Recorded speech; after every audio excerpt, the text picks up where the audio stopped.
Alright, so we're going to make some tomato sauce from scratch, loosely using the Scott Conant method of with some deviations. So here is your Roma tomatoes. Those are the ones you want to use to make a sauce. We got some boiling water here, and we got some ice. So what we're going to do is make the tomatoes easy to peel. We're going to drop them in an ice bath. Well, first we're going to put them in boiling water. There we go. Tough to get.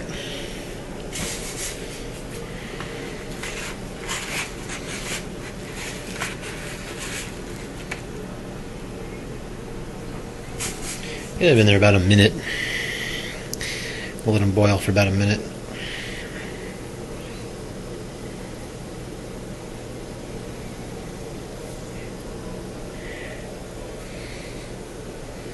This is really the first step. This is kind of the most tedious. If you don't have time to actually get whole tomatoes, or they're not in season, you can use canned tomatoes, which we'll explain a little bit about later.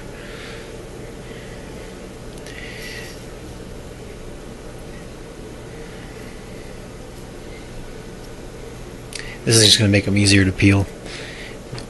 You boil them first, throw them in the ice water, and they peel real easily. Alright, I think that should do it for this one. So, just take them out, drop them in the ice bath,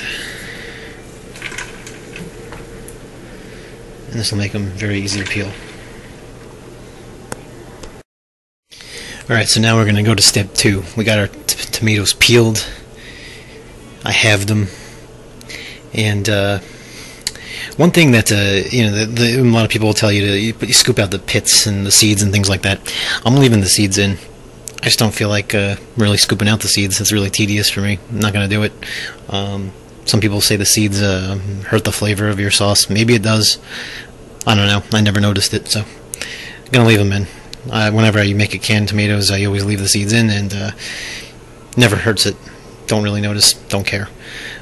We got it here with some oil in a pan. We're heating it up on medium heat. We got our pot of water boiling, which we're going to put our spaghetti in. And then back over here, we're actually going to do a thing where we're going to cook some garlic and basil separately.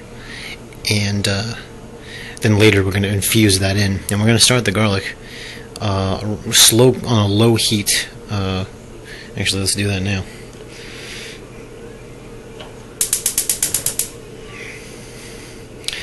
It's going to cook slowly. So you can also, with the tomatoes, sometimes people will put the tomatoes into the oil whole and mash it up with the potato masher. We're going to use a food processor because it's, well, a little easier.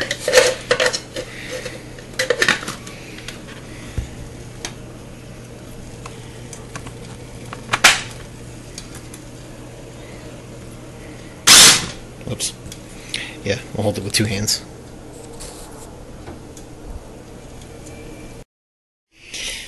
Alright, so we got our tomatoes all chopped up, all put in the food processor, so they're also now in a liquid form. And we poured it onto the oil after we heated it up. Now we're just going to add some salt.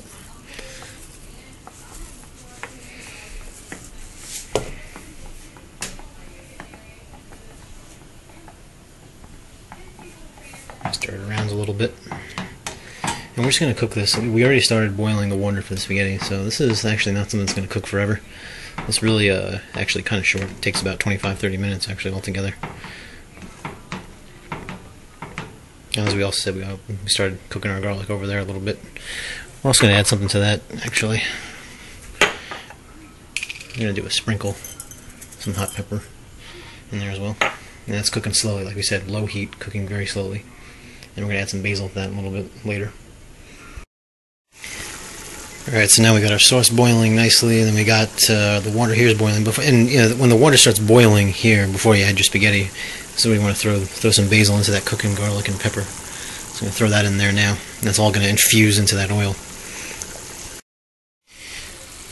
Alright, you want to take your spaghetti out about a minute before the package, a minute before, whatever the time is it says on the package. If it says 10 minutes, take it out after 9, which actually you're going to cook the final minute in the sauce itself. And also now we're also going to infuse our tomato sauce and our basil, our olive oil and our basil. Here we go. There it goes. All going in there. Yep.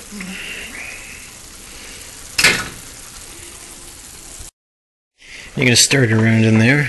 We're gonna start around in there for 1 minute because we want to, like we said, we want to cook the final minute in the sauce itself. And then we're gonna add also one other thing. We're gonna add a little butter and chopped basil.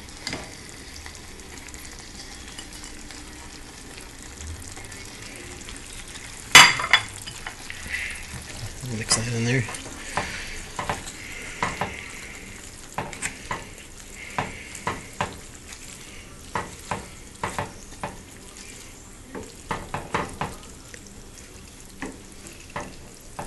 And then add some Parmesan in there too.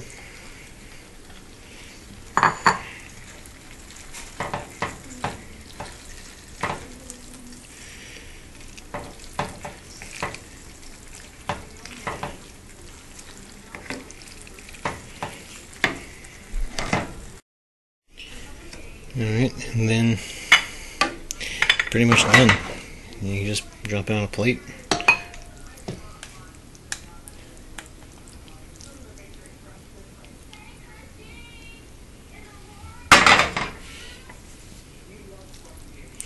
And that's that. If you want to top it off some crushed pepper or anything like that, some more extra basil, put some more Parmesan on top, you do that, but it's all up to you at that point. And that's all there is to it.